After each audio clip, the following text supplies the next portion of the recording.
the air was dense with smoke, and yet a silver light still filtered through. In the city of Milton, machines sing all day long, and somewhere beneath that noise, people are still trying to pray.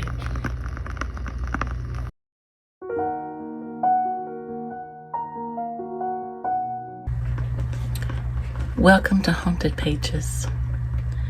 In this part of our journey, we're stepping into Elizabeth Gaskell's North and South. A story of smoke and conscience, of mill workers and owners, and of a young woman who walks into an industrial city with a heart full of questions. We've already seen the Gothic in castles and laboratories. Gaskell takes that same sense of moral unease and moves it into a factory town.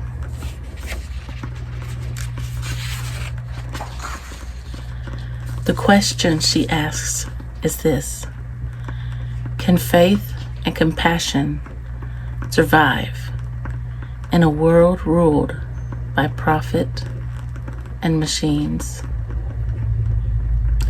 When Margaret Hale arrives in Milton, she's not just changing addresses. She's crossing a border between two worlds. The South she grew up in is all hedgerows, parishes, familiar faces, and gentle routines. Milton is different. It's a city of chimneys and constant motion, where the air is thick with cotton fluff and the streets are never truly quiet. Gaskell writes Milton almost like a Gothic setting in iron and brick. The chimneys rise like towers. The factory interiors are long corridors full of moving shadows, and instead of wind or organ music, the haunting sound is the relentless beat of machinery. But the ghost here isn't a figure in white. It's something more ordinary and more frightening. Exhaustion, poverty, and the fear of what happens if the work stops. Just like a haunted castle, Milton has its secrets, but they are hidden in a ledger, in ledger books, in contracts, in the spaces between master and hand. Margaret Hale walks into this world carrying the South within her.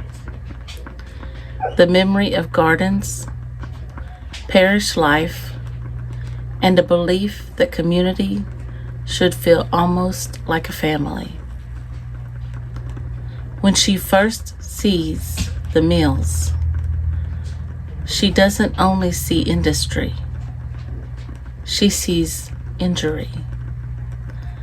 She notices the smoke, the tired faces, the children who look too small to be working. The way life in Milton seems to be measured in hours and output instead of in seasons and stories. Her shock isn't only about class or culture, it's spiritual.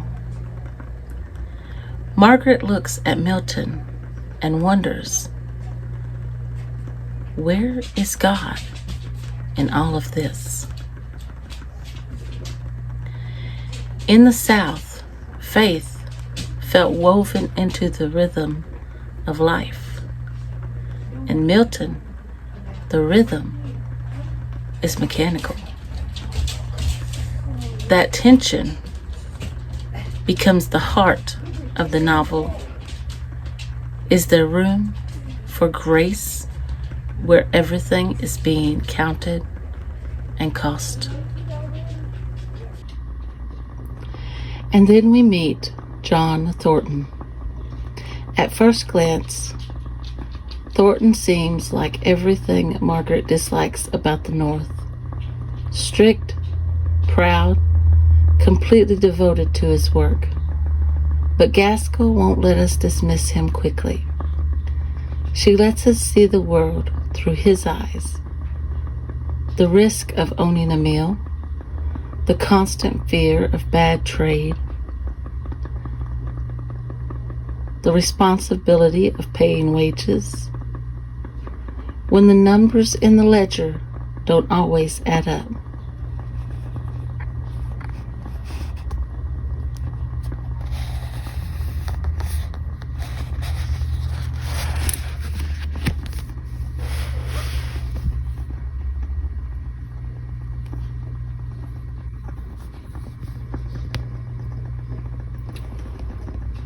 Thornton believes in discipline, not because he enjoys being harsh,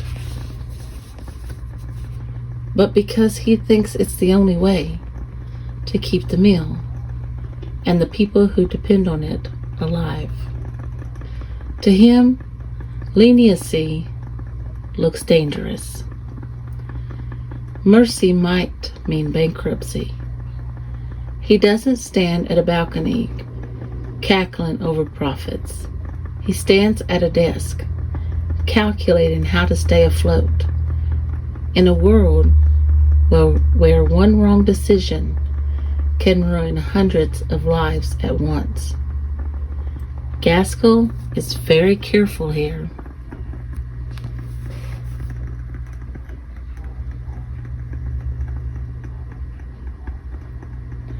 She shows us that the master carries his own heavy burdens, even as he fails to fully see the burdens of his workers.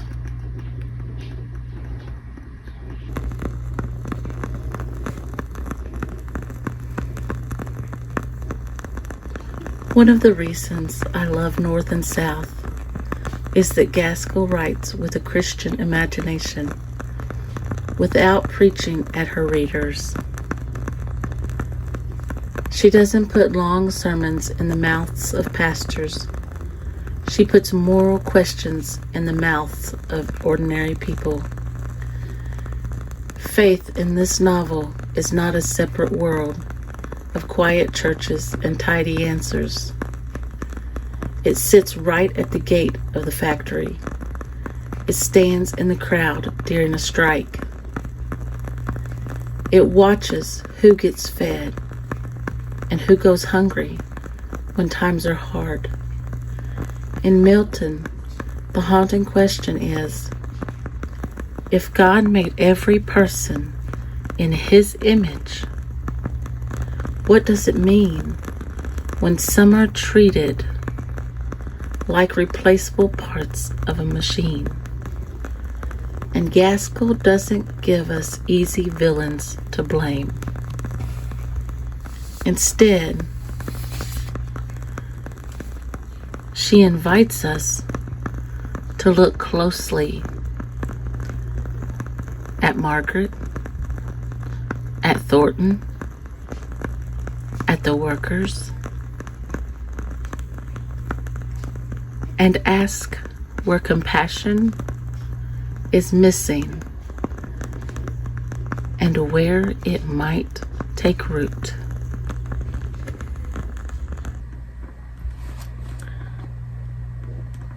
The title of this episode is Smoke and Silence.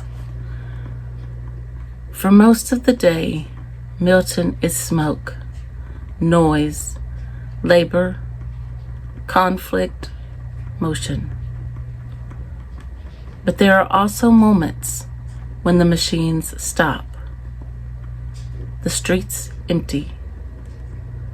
The city exhale is almost audible. In those pauses, Gaskell listens. She listens to the private griefs, the whispered prayers, the quiet acts of kindness that never make it into a ledger.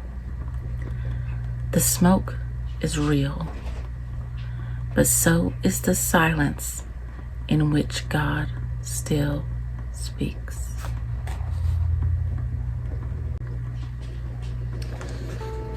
Gaskell once wrote about Milton with this sense that every dark cloud still held a lining of light. She believed the North was harsh, but not hopeless. That conviction threads its way through North and South like a prayer.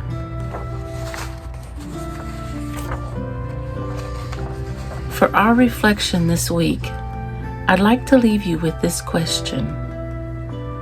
Where have you heard a whisper of grace in a noisy place? It might be your workplace, your classroom, your home on a busy day. Any setting where the machines of life seem loud and relentless. What does it look like to listen for God there? Each story leaves a trace, a light that lingers long after the page is turned. Thank you for walking through the smoke with me. May the truths we uncover in these streets guide us toward the light.